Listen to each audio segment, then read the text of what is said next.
தென்கிழக்கு தேன் சிட்டு செம்பருத்தி பூ முட்டு செல்லம் கொஞ்சுதே தாலாட்ட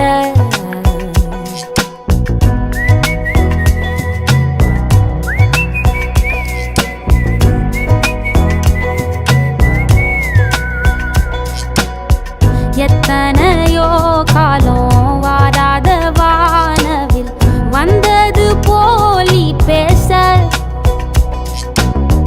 உச்சியில நீந்தும் ஆகாச மீனென துள்ளிடுதே உன் ஆசை மழை அடிக்கும் உன் சிரிப்பில் செடி முளைக்கும் நான் பூவாக வெயில் அடிக்கும் நாள் வரைக்கும்